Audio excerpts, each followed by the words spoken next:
Hey guys, what's up? So today we're going to be talking about how to get straight A's in college. If this is your first time on my channel, just some fun facts about me. I'm going to be a sophomore at Belmont University. I am studying entrepreneurship. That's my major. Yeah, I'm proud to say that last year, my freshman year, I ended with a 4.0 GPA, which is awesome and I'm really proud. I was thinking about maybe not doing this video just because grades are not everything, and just because you don't get straight A's does not mean you're a bad student. It does not mean you're not trying. It does not mean you're not smart. But I did learn a lot of things over this past year, and I thought I would just share my tips with you guys. Belmont is a liberal arts college, so I was taking not just business classes, I was taking a bit of everything. Here's a list if you're curious.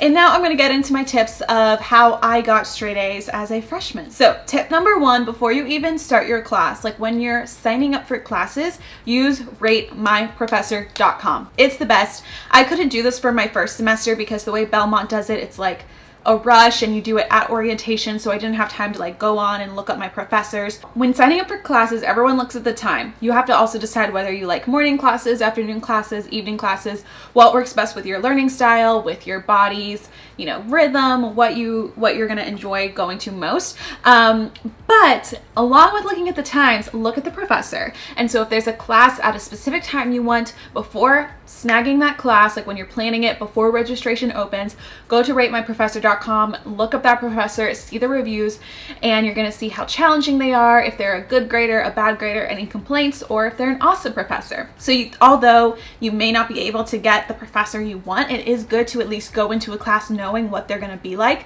Do know that sometimes these reviews are biased or very skewed.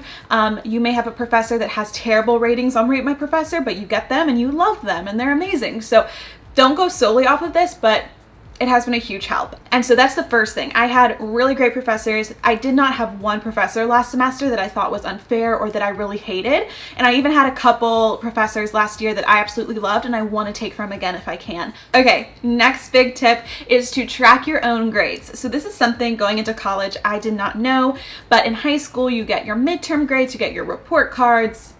Your teachers most likely will let you know what your grade is. In college, that's not a guarantee. So the professors don't have to tell you at all what your grade is until after the final exam. It's not really polite to email a professor asking what your current grade is unless they're not grading anything. But you don't just want to be emailing them constantly asking that. Instead, what you're gonna do is create a spreadsheet, or you can use mine. I'm gonna have the link to my free download below. It's nothing special. I just made it on Excel. Actually, for one of my classes last year, my Excel class had us make this, and it's an amazing tool. Each class has a tab, and what you're going to do that first day when you get the syllabus is you're going to go in for each class and write down what assignments they have, how many tests they have, and give a percentage. And so you're basically making a digital syllabus with all the percentages that make up your 100% total grade. Then whenever you get an assignment back, whether it's homework or a test, you're going to add it into the spreadsheet so you're keeping track. And so it's always going to tell you what grade you currently have in the class. And obviously you can't add in your final grade because your final grade at the beginning of the year is a 0. So you just add on to each grade as you go. I was able to use it really well last year. I hope it's not too confusing for you guys, but if you use that or websites, there's some websites where you can track your grades through that too. If Excel's a little intimidating, it's totally fine, but just find some way, or you can do it by hand, but just find some way where you can keep track of your grades, because I want to know after I get every single grade back, whether it's a homework grade, a test grade, a quiz grade, I want to know what my overall grade in that class is so that I'm able to know, okay, this next test I need to do a little bit better on, so I'm going to study extra hard in this class. Or maybe in this class I have an average of a 95, and so I'm okay, I can focus my time on another class. And that's my next tip too, is to work smarter, not harder. So by knowing what classes are your hardest and what classes you're going to have to focus enough time in, you want to make sure that in your harder classes are the ones you're really getting a good professor for, and in those hard classes that people warn you about, upperclassmen warn you about, those are the ones that I would recommend getting a better professor over choosing a better time. Last year, I really prioritized school. Obviously, I'm still doing YouTube. I was working on my product launch, but I did really prioritize school, and so I want to say I did 99% every homework, I studied for every test. I did all the assignments. Yeah, I can't think of a time, unless I was just by an accident, that I didn't do an assignment. And so if you just got to put in the work for it as well. Do the homework. Homework is actually, I think, so important. A lot of people disregard homework because it's maybe not as big as a grade, or you know, it's like not a test. But I'm telling you, if you put in the little bit of effort for your homework, it's not only going to show your professors that you're doing it and you're trying and you're learning the content, but it's also going to help just add in those little percentages, which then if you get a bad grade on the test, that homework is going to help average you out. So homework is usually fairly easy, or professors are really open to working through it with you during office hours. So if you are super bad at the homework, like, meet with them, do it with them. They're obviously more likely to like walk you through a homework problem than a test problem. So take advantage of that and get good grades on the homework. Okay guys, I didn't want to lead with this one, but it's honestly, I think, more important than any of the others, and it is to get on your professor's good side. Maybe you don't like the kids who are suck-ups to the teacher. You don't have to be a suck-up, but literally just paying attention in class. I come from a really small high school, so I had to pay attention in class. There was like 5 people in my math class senior year, but I was shocked to go into my classes for first semester and see how many people were on their phones, on their laptops, their heads down, not even looking at the professor or looking in their direction, not even pretending to pay attention. Like, at least pretend to pay attention, okay guys? Like, make eye contact, nod your head when applicable, like when they're saying something and it makes sense to you, nod your head. I can't tell you how many professors have told me that they just are really thankful for how attentive I am in class. And if you can get on your professor's good side, guys, and raise your hand, even if I know it's scary, but just try to answer the questions that you know. It's okay. No one's going to judge you if you get it wrong. They're all too scared as well. So just try your hardest to like answer their questions. Talk to them after class if you have a question. Ask them how their day is. If they're a professor that's open and they ask you like, oh, how was your weekend? And no one in the class responds. Be the person that was like, oh, it was good. How was yours? I mean, they're people too. It's like talking to maybe one of your best friend's parents. Like, you want to be nice to them. They're people and they have a lot of way with your grades. And even though I'd want to say that, you know, teachers don't have favorites, what I experienced was that they really do. Even though I don't want to say that that has any bias in grading, I'm sure it does. Even if it's just like writing extra notes, like, or giving you half credit on something, if they know you're trying in class but you get the question wrong on the test but you got it right in class, maybe they'll give you half credit. Like, you never know what's going on in their minds.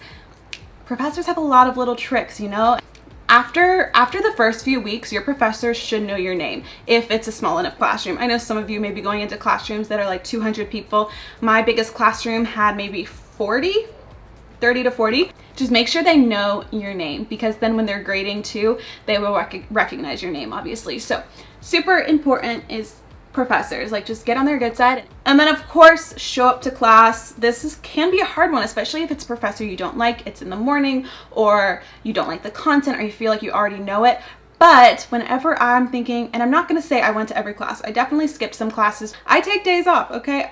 I'm not saying like never skip, but just, it does help definitely to not skip, or save your skips. If like my school takes attendance in most classes and you're only allowed 3 skips before your grade goes down. So save your skips for when you're really sick, or you have a trip, you want to go home for a long weekend. Like, save your skips is what I say. On the days you can go to class, go. And I also did some math. Skylar and I did some math, and we found out that, okay, a class at Belmont is a couple $1,000s. I don't have the specifics now, but then we broke it down. We divided the $1,500 by how many times the class meets in a semester, and we found out it's like $100, $150 to $200 a class. So the next time you have that 8 a.m. and you're thinking about sleeping in, laying in bed, think to yourself, am I gonna waste $150 to get another hour of laying in this bed? And I'm not saying that each class is worth a couple $100s. I know there's a lot of wasted time that goes on in class, but just think about that. Do the math for your own classes so that you can tell yourself next time you want to skip, okay, I'm about to waste $200. Do I really want to do that? No, just go to the class, sit there for 50 minutes or however long, and you'll feel much better. Okay guys, those were my tips. I hope they were helpful. I hope I gave you some motivation. If you guys have any specific questions, check it out down below. You may also be wondering like, okay, well, how do I study? How do I do my homework on time, like all of that. What I found this past year, it depends on you. It all depends on your study schedule, what's the best time for you. For me, I can't do homework at night, so I make sure to do my homework in the morning or around lunchtime or early afternoon. I know after dinner, it's so hard for me to turn back to school. All I want to do is like my YouTube work or relax, and so I make sure to get my homework done at the beginning of the day because I know I'm going to do way better on it if I do it with a fresh mind. All of that. So figuring out what works for you. I do have a few study with me videos that I'll link below, my college playlist, but in those study videos, literally you just have to pick a time, maybe get a snack and sit down and do the work. Put your phone on airplane mode, set a timer for 30 minutes to an hour and just get it done. It sucks. I do not love doing homework. I actually would much rather be working on what I want to do and making money through YouTube and my business, but it's something you got to do because I decided to go to college. I decided to get a degree, and so that's part of it. So you just got to keep the motivation, figure out what motivates you, whether it's thinking of your dream job, thinking about getting that degree, getting accepted into your dream grad school, like whatever's motivating you, you just got to keep that in the back of your head and sit down and do the dang work. Okay, that's enough for today. Like I said, if you have any questions, you can comment below and I'll try to answer to the best of my ability. I'll let you guys know this year how I'm going. I like to be really open with my life, obviously. I'm sharing my college experience, so I want to be open with you about how I'm doing in school. And if my grades start falling, I'm going to be open about it and let you know because I'm not perfect and I know it's going to be hard to keep a 4.0 GPA. I'm not saying I'm going to be able to do it, but we're going to try because why not shoot for that, right? Okay. Thank you all so much for watching, and I will see you all in my next video. Bye! Peace out!